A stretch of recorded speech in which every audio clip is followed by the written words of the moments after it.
Precipitation reaction. Any reaction that produces a precipitate can be called a precipitation reaction. अब precipitate क्या होता है? Precipitate is an insoluble substance formed during chemical reaction. The precipitation reaction is the double displacement reaction involving the production of a solid form residue, यानी insoluble substance जो बनता है solid form में, वो precipitate कहलाता है. ये एक तरह की डबल डिस्प्लेसमेंट रिएक्शन है जिसमें exchange of ion take place करते हैं. एक्सचेंज ऑफ आयन होता है, Ag की जगह बैठ गया, Ag Na की जगह चला गया, और इन दोनों को मिलाते हैं AgNO3 और NaCl को, तो हमें AgCl की वाइट प्रेसिपिटेट मिलता है. फिर है एक आपकी एक्टिविटी में दे रखा है, आपकी बुक की एक्टिविटी में, कि सोडियम सल्फेट और बेरियम क्लोराइड के दोनों के एक्वस सॉल्यूशन को जब मिलाते हैं तो बेरियम सल्फेट की वाइट प्रेसिपिटेट बनता है.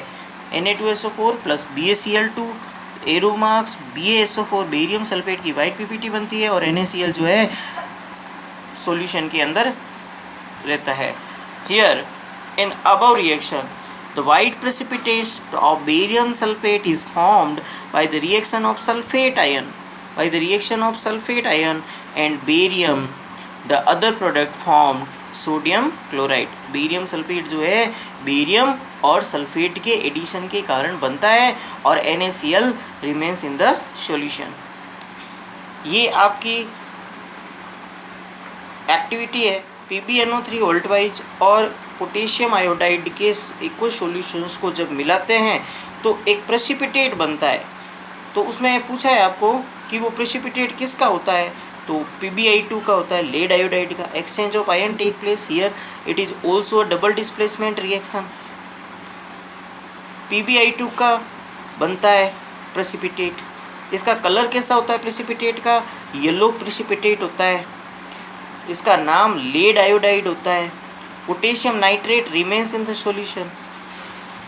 Yellow precipitate of lead iodide is formed. It is double displacement reaction as well as precipitation reaction. तो यहाँ पे एक्सचेंज ऑफ आयन हो रहा है, डबल डिस्प्लेसमेंट हो गया. इसने इसको डिस्प्लेस किया, इसने इसको डिस्प्लेस किया, डबल डिस्प्लेसमेंट. और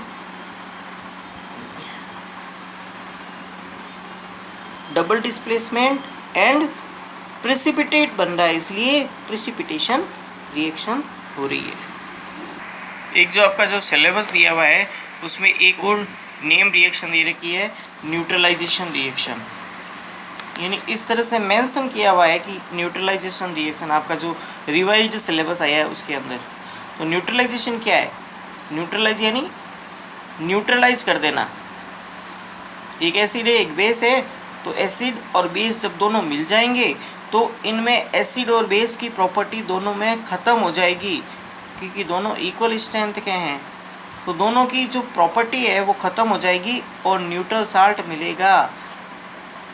अ neutralization reaction can be define as chemical reaction in which acid and base quantitatively react together to form a salt and water. Acid और बेस मिलते हैं, साल्ट और वाटर बनता है, इसी को एसिड और बेस मिलते हैं, साल्ट और वाटर बनता है, इसी को न्यूट्रलाइजेशन रिएक्शन कहा जाता है. Example, sodium hydroxide strong base, hydrochloric acid strong acid, दोनों मिलते हैं, स्ट्रॉन्ग एसिड स्ट्रॉन्ग बेस, तो न्यूट्रलाइजेशन होता है, साल्ट बनता है प्लस वाटर बनता है. This is the neutralization reaction. फिर आपके एक और टर्म दी है मेंशन, एक्सोथर्मिक रिएक्शन. रिएक्शन जिसमें हीट रिलीज होती है,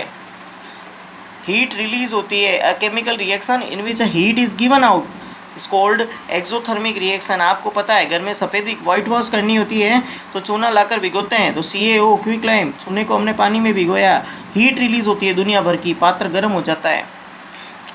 हाइड्रेशन होता है चूने का, क्विक लाइम का हाइड्रेशन होता है, तो कैल्शियम हाइड्रोक्साइड बनता है, और साथ में हीट रिलीज होती है. Hydration of quick lime is the example of exothermic reaction. Respiration भी एक्सोथर्मिक रिएक्शन है. रेस्पायरेशन के अंदर क्या होता है?